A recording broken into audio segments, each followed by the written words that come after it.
Good day. This is Todd Waugh of Aquatongue Media. I want to discuss an article that I saw called China Wants to Raise Its Retirement Age, a Pension Crisis Looms. And the reason I thought this article was interesting and relevant is that in the US and a lot of countries in the West, we're basically facing similar problems, running out of money, trying to raise the retirement age as a result of that. Governments are trying to raise the retirement age as a result of that. And so I wanted to share what's happening in China because I thought it was great interest. China's economy and society face myriad problems, and the Communist Party stoked one of them recently when it called for raising the retirement age. The announcement seemed to accomplish the feat of angering everyone from college students to soon-to-be retirees. "I work like a dog every day. I deserve to have time to rest early in my elder years," wrote one user on China's hottest social media app. I'm not going to try to read that name, but it says, which means the little red book, so we'll just refer to it as little red book. The sentiment was echoed by those much nearer retirement. "I tell you this, if they raise the retirement age just before I'm supposed to finish my career, I won't stand for it," a 58-year-old said. At the party's most important meeting of the year, which took place just weeks ago, the retirement announcement stood out on an array of policy proposals for China's faltering economy. "In accordance with the principles of voluntariness and flexibility, we will steadily and orderly advance reform of progressively delaying the statutory retirement age." That's quite a bit. I assume that's the English translation, but that's quite wordy. Officials said at the conclusion of the meeting. China's retirement conundrum is particularly sensitive for a number of reasons. For one, the retirement ages have long been relatively low. 50 for female blue-collar workers, 55 for female white-collar employees, and 60 for all males. For comparison, to receive full Social Security type benefits in the European Union and the US, the age for both genders is 67.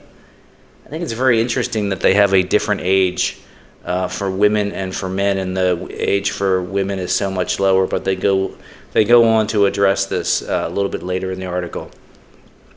Officials at the meeting didn't provide details on the proposed changes, but the leading government think tank, the Chinese Academy for Social Sciences, projected in a recent report that men and women will retire at 65, possibly as early as 5 years from now.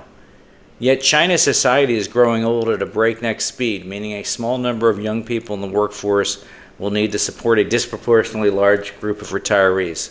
And nearly every demographer, including those within the Chinese government, agree that the math doesn't add up for giving upcoming retirees their promised benefits. Within the next generation, more than 500 million people, or nearly 40% of the population, and I think there's some dispute about what the actual Chinese population is, will be older than 60, according to government statistics. CAS estimates the public pension system will run dry within the next decade. Well, that's something that we're seeing around the world. We hear a lot about that in the U.S. Social Security, there are projections that without further delays of retirement age or reduced benefits, that's our system will run dry as well. The young retirement age for women is a holdover, and here's where they address the earlier point, is a holdover from the 1950s days of Mao, when women worked in factories and had to care for children. So this gender disparity served as a relief of burden for them. But if we look at it from a modern perspective, this may be a discriminatory policy, says Sabrina Luke, assistant professor of social sciences at the Nanyang Technological University in Singapore, noting that women in China live on average nearly 6 years longer than men. So it's interesting. Women live longer, 6 years longer, but they're in China, but they're currently able to retire, roughly 5 years earlier.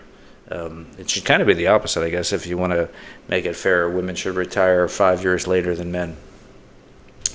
It doesn't make sense to ask women to retire earlier because they may have financial difficulties in old age if they retire too early, unless they have other sources of finance to support them, she told Barron's.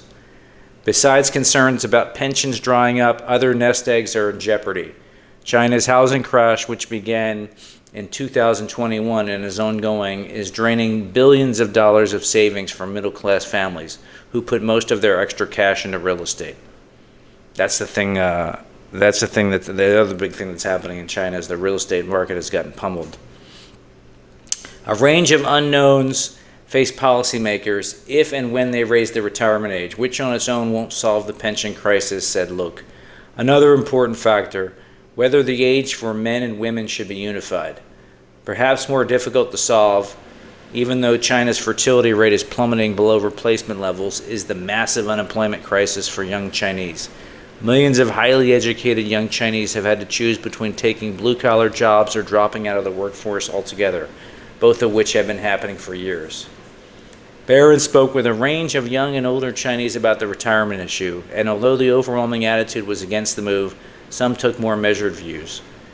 The elderly can drink and eat, meet, and travel around the world with pensions, but the elderly in the future may only be able to eat steamed buns with pensions, says a 35-year-old computer programmer in Beijing who is pessimistic that raising the age alone would solve the problem.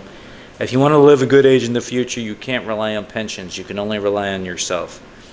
He seemed like he was a little bit resentful in thinking that he wouldn't get a pension. But I thought this article was interesting. I wanted to review it. Some of the problems that we face in the U.S. with Social Security, they're happening all around the world. Governments are making promises to the citizens that turn out to be very expensive, and they're having difficulty maintaining. So just I appreciate everyone taking their time out to listen to this article. If you have any comments, please add them in the comment section below. Thanks.